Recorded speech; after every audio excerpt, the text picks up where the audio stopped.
இன்னைக்கு இந்தியாவுக்கும் சவுத் ஆஃப்ரிக்காவுக்கும் 2வது ஓடிஐ மேட்ச் நடக்க போகுது. இந்த ஓடிஐ மேட்ச்க்கான எதிர்பார்ப்பு இப்போ கொஞ்சம் அதிகமாக தான் போயிட்டு இருக்கு. காரணம் என்ன? உங்க எல்லாருக்கும் தெரிஞ்சிருக்கும். முதல் ஓடிஐ மேட்ச் சூப்பரான ஒரு வெற்றி. யாருமே எதிர்பார்க்கவே இல்லை இந்தியா இந்த அளவுக்கு ப்ளே பண்ணுவாங்கன்னு சொல்லிட்டு. அந்த அளவுக்கு இந்தியா எடுத்தோடனே பவுலிங்கில் சரியான ஒரு சாம்ராஜ்யத்தை கட்டியிருக்காங்க இன்னைக்கு தென்னாப்பிரிக்காவில். அப்படியாப்பட்ட ஒரு பவுலிங்கை ஹர்ஷிப் சிங்கும் ஆவேஷ் கானும் நிகழ்த்துறாங்க. குல்தீப் யாதவுக்கு லாஸ்ட்டில் தான் ஒரு சான்ஸ் கிடச்சி அவர் ஒரு விக்கெட் எடுத்தார். ஸோ இன்னைய மேட்ச்சில் பேட்டிங்கை தாண்டி பவுலிங் எப்படி இருக்க போகுது அப்படிங்கிறது தான் எல்லாருக்குமே மிகப்பெரிய ஒரு உற்சாகத்தை ஏற்படுத்திட்டு இருக்கு. இன்னைக்கும் அதே மாதிரி என்ன மாதிரியான பவுலிங் வெளிப்படுத்துவாங்க அப்படிங்கிற எதிர்பார்ப்பு கொஞ்சம் அதிகமாக தானே போயிட்டு இருக்கு. அந்த வகையில் இன்னைக்கு கரெக்டாக மேட்ச் ஆனது 4:30 மணிக்கு ஆரம்பிக்க போகுது. அப்படி இருக்கிற நிலைமையில ஆல்ரெடி இன்னைக்கு காலையிலேயே ஒரு சின்ன வார்ம் மேட்ச் நடந்திருக்கு. ஏன்னா இந்தியா பிளேயர்கள் எல்லாமே இப்போ கடுமையான வலைப்பட்சி ஈடுபட்டு இருக்காங்க. கண்டிப்பாக போன மேட்ச் மாதிரி தென்னாப்பிரிக்காவை இந்த மேட்ச் வீழ்த்துறது அவ்வளோ எழுதி இருக்காது. ஏன்னா போன மேட்ச் அவங்க பண்ண மைனஸ் எல்லாத்தையுமே இந்த மேட்ச் கண்டிப்பாக திருத்திட்டு வருவாங்க. அதற்காக நாம சும்மா இருந்துடக்கூடாது. கண்டிப்பாக அவங்களை எப்படியாவது வீழ்த்தி ஆகணும். அதற்கு நமக்கு தேவை வலைப்பயிற்சி தான். அதை தீவிரமாக செயல்படுத்தணும் அப்படிங்கிற மாதிரி கடுமையான வலைப்பட்சியில் ஈடுபட்ட இந்திய வீரர்கள் அதை தாண்டி இப்போ வார்ம் மேட்ச்ல கலந்துருக்காங்க. அந்த வார்ம் மேட்ச்ல மிக முக்கியமான மேட்சா இன்னைய மேட்ச்ல எல்லாருமே ப்ளே பண்ணாங்க. அதுலயும் குறிப்பா இந்த மேட்ச்ல முதல்ல டாஸ் வின் பண்ண தென்னாப்பிரிக்கா அணி எப்போதும் போல பவுலிங் சூஸ் பண்ணாம இந்த மேட்ச்ல போன மாதிரியே பேட்டிங்கை முதல்ல சூஸ் பண்ணாங்க. பேட்டிங் சூஸ் பண்ணி கிளம்புங்க தென்னாப்பிரிக்கா அணி யாரும் எதிர்பார்க்கவே இல்லை. இந்த மேட்ச்ல ஹர்ஷிப் சிங்க்கும் ஆவேஷ் கானுக்கும் ரெஸ்ட் கொடுத்திருந்தாங்க நம்ம இந்திய அணி வீரர்கள். காரணம் ஒருவேளை இந்த வார்ம் மேட்ச்ல அவங்களுக்கு ஏதாவது காயம் ஏற்பட்டது அப்படின்னா கண்டிப்பா இந்த 2வது ஓடிஐ மேட்ச்ல ரொம்ப பெரிய ரிஸ்காக போய் முடிஞ்சிடும். அதற்காக அவங்களுக்கு ஓய்வு கொடுக்கப்பட்டிருந்தது. அதனால மற்ற வீரர்கள் தான் இந்த மேட்ச்ல கலந்துக்கிட்டாங்க. இதுதான் அவங்க ஹர்ஷிப் சிங் ஆவேஷ் கான் மாதிரி ஓவர் போடணும்னு நினைச்சாலும் கூட அவங்களுடைய பால்களை எல்லாமே தென்னாப்பிரிக்கா அணி இன்னைக்கு ஈஸியாக அடிக்க ஆரம்பிச்சாங்க. காரணம் இந்த பிச்சானது கொஞ்சம் சின்ன பிச்சு தான்.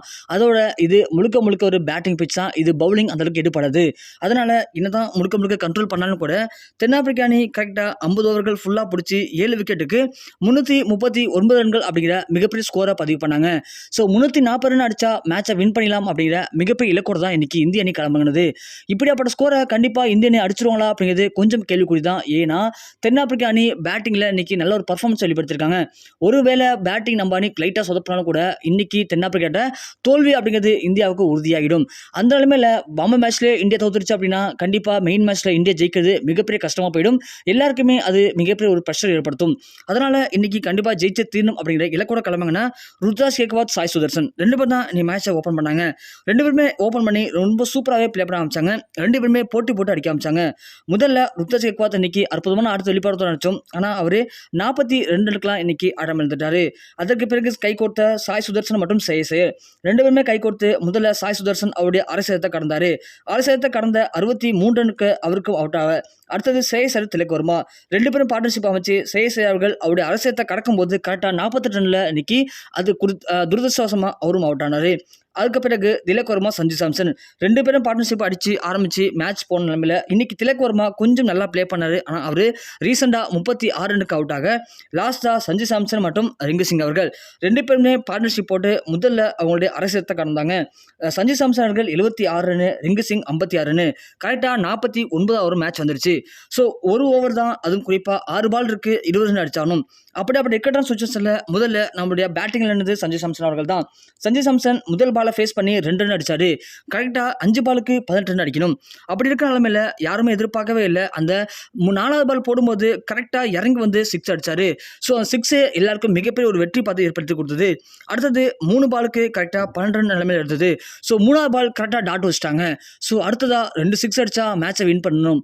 ஸோ கரெக்டாக 5வது பாலுக்கு ஒரு 6 அடித்த சஞ்சு சாம்சன் 6வது பால் என்ன பண்ண போகிறான்னு தெரியாமல் எல்லாருமே தவிப்பில் இருந்தாங்க. ஏன்னா ஒரு பாலுக்கு 6 ரன், ஒருவேளை சஞ்சு சாம்சன் இந்த பாலை அடிக்காமல் விட்டுட்டார் அப்படின்னா இந்தியா அன்னைக்கு ஒரு அதிர்ச்சி தொல்லை தள்ளிவிடும் அப்படிங்கிற மிக முக்கியமான நேரத்தில் பார்க்கும்போது யாருமே எதிர்பார்க்காத வகையில் போடப்பட்ட ஃபுல் டாஸ் பாலை ரொம்பவே அழகாக பயன்படுத்தின சஞ்சு சாம்சன் அவர்கள் அந்த பாலையும் தூக்கி 6 லைனில் வச்சு மேட்சை 340 ரன்கள் அடித்து இன்னைக்கு மிகப்பெரிய ஒரு வெற்றியை இந்தியாவுக்கு ஏற்படுத்தி கொடுத்துருக்காரு.